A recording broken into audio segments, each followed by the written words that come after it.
Love ಮ್ಯಾಗ್ಲು ಗದ್ದೆಯವರು ಜಮೀನು ಕೊಟ್ಬಿಟ್ರಂತ. ಹೂ ಮಗ ಕೊಟ್ಬಿಟ್ರು. ಎಲ್ಲ ಒಳ್ಳೆ ರೈಟ್ ಬಂದಿರ್ಬೇಕು, ಅದಕ್ಕೆ ಕೊಟ್ಬಿಟ್ಟವ್ರೆ. ನೀನು ಅದೇನು ಕೇಳಿ ವಿಚಾರಿಸ್ಬಿಟ್ಟು ಒಳ್ಳೆ ರೈಟ್ ಬಂದ್ರೆ ಕೊಟ್ಬಿಡಕ್ಕಿಲ್ವಾ?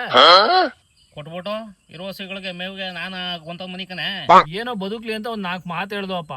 ಕೇಳಿದ್ರೆ ಕೇಳು, ಕೇಳದೆ ಬಿಡು, ನನಗೇನು.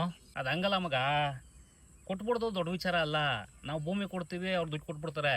ಈ ಕೈಯಲ್ಲಿ ಬಂದಿದ್ದ ದುಡ್ಡು ಈ ಕೈಯಲ್ಲಿ ಖಾಲಿ ಆಗ್ಬಿಡ್ತದೆ.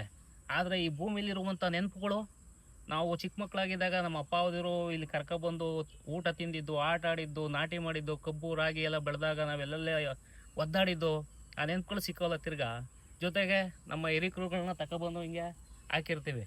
ವರ್ಷ ಬಂದಾಗ ಹಬ್ಬ ಅಂತ ಮಾಡ್ಬಿಟ್ಟು ಎಡೆ ಮಡಗಿ ಪೂಜೆ ಮಾಡ್ಕೊಂಡು ಆಶೀರ್ವಾದ ತಗೊಂಡು ಅಂದ್ಬಿಟ್ಟು ಹಬ್ಬ ಮಾಡ್ತೀವಿ.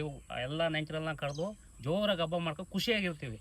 ಆ ಖುಷಿ ತಿರ್ಗಾ ಸಿಕ್ಕದ್ಲ ಭೂಮಿ ಕೊಟ್ಬಿಟ್ಟು ಅಂತ ತಿಳ್ಕೊ. ತಿರ್ಗಾ ಬಂದು ನಾವೆಲ್ಲಿ ಪೂಜೆ ಮಾಡೋದು ಹೋಯ್ತಾ? ಅದು ಬೇಡ ಬಿಡಪ್ಪ, ನಾವೇ ತೀರೋದು ಅನ್ಕೊಂಡು ತಿಳ್ಕೊ. ನಮ್ಮನ್ನೆಲ್ಲಿ ತಗೋಗಾಕರೋ? ಯಾವುದೋ ಸ್ಮಶಾನದಲ್ಲಿ ಯಾರೋ ಊತಾಕಿರೋ ಜಾಗಕ್ಕೆ ನಮ್ಮ ಊತಾಕ್ತಾರೆ. ತಿರ್ಗಿ ಯಾರೋ ಬತ್ತು ಅಂದಾಗ ನಮ್ಮ ಕಿತ್ ಬಿಸಾಕ್ಬಿಟ್ಟು ಬೇರೆಯವ್ರನ್ನ ಹಾಕ್ತಾರೆ. ಏನಿಲ್ಲ ಪ್ರಯೋಜನ. ನೀನು ಹೇಳ್ತಾ ಇರೋದು ಸರಿಯಾಗದೆ, ಆದರೆ ಇವತ್ತಿನ ಪರಿಸ್ಥಿತಿ ನೋಡ್ಬೇಕಲ್ವೇ? ಇವತ್ತಿನ ಪರಿಸ್ಥಿತಿನ? ಇವತ್ತೇನಾಗಿದೆ ಪರಿಸ್ಥಿತಿ? ಅದೇ ಕಲ, ಈಗ ಒಳ್ಳೆ ರೈಟ್ ಸಿಗ್ತಾ ಇದೆ, ಕೊಟ್ಬಿಟ್ಟು ಅದೇ ದುಡ್ಡಲ್ಲಿ ಯಾವ್ದಾದ್ರು ಒಂದು ಬಿಸ್ನೆಸ್ ಮಾಡೋದು. ಮುಂದಕ್ಕೆ ಏನೋ ಒಂದು ನೋಡ್ಕೊಂಡ್ರೆ ಆಯ್ತು. ಏನೋ ಒಂದು ನೋಡ್ಕೊಳ್ಳೋದ? ಲಹು, ಇದೇ ಮಾತ ನಮ್ಮ ಅಪ್ಪ ಏನಾರ ಅನ್ಕೊಂಡಿದ್ದಿದ್ರೆ ಹಿಂಗೆ ಬಂದು ನೆಮ್ಮದಿಯಾಗಿ ಕುತ್ಕಾಯ್ತಿರ್ಲಿಲ್ಲ ನಾವು. ನಮ್ಮಪ್ಪ ಅವತ್ತು ಅಷ್ಟೋ ಇಷ್ಟೋ ತಡೆಯಪ್ಪ ಮುಡ್ಗಿರಮ್ಮ ಅಂತ ಮುಡ್ಗಿರೋದಕ್ಕೆ ಇವತ್ತು ನೆಮ್ಮದಿಯಾಗಿ ಬಂದು ಕುಂತೀವಿ. ನಾನು ಇದೇ ಭೂಮಿನ ಮುಡ್ಗಿದ್ರೆ ನನ್ನ ಮಗ ಬಂದು ನೆಮ್ಮದಿಯಾಗಿ ಕೂತಿರ್ತಾನೆ. ಅಲ್ಲದೆ ನಮ್ಮ ಅಪ್ಪನ ಅವತ್ತು ಮಾರಕ್ಕೆ ಅಂತ ಬಂದು ಕೇಳಿದಾಗ ಜನಗಳು 4,000 ರೂಪಾಯಿ 5,000 ರೂಪಾಯಿ ಕುಂಟೆ ಕೇಳಿದರು. ಇವತ್ತೆಷ್ಟು ನಡೀತಾ ಇರೋದು? 5ರಿಂದ 6 ಲಕ್ಷ ರೂಪಾಯಿ ಕುಂಟೆ ನಡೀತದೆ. ನನ್ನ ಮಗನ ಕಾಲಕ್ಕೆ 20ರಿಂದ 25 ಲಕ್ಷ ಆಗ್ಬೋದು. ಈಗ ಹೇಳಪ್ಪ, ಆ ಸಂಪಾದನೆ ನಾವು ಮಾಡೋಕ್ಕಾಗದ? ನೆಮ್ಮದಿಯಾಗಿ ಹಿಂಗೆ ಇರೋಕ್ಕಾಗದ?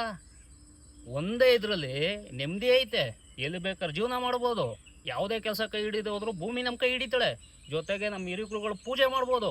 ಅವ್ರ ಆಶೀರ್ವಾದ ನಮ್ಮ ತಲೆ ಮೇಲೆ ಇರ್ತದೆ. ನೆಮ್ಮದಿ ಬದುಕು. ಅದು ಬಿಟ್ಬಿಟ್ಟು ದುಡ್ಡಿಗೆ ಮಾರ್ಕೊಬಿಟ್ರೆ ದುಡ್ಡು ಈ ಕೈಲಿ ಬರ್ತದೆ, ಈ ಕೈಲಿ ಹೋಯ್ತದೆ.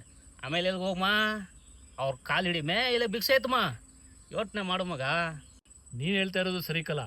ಜೀವನದಲ್ಲಿ ದುಡ್ಡು ಮುಖ್ಯ ಅಲ್ಲ, ನೆಮ್ಮದಿ ಮುಖ್ಯ.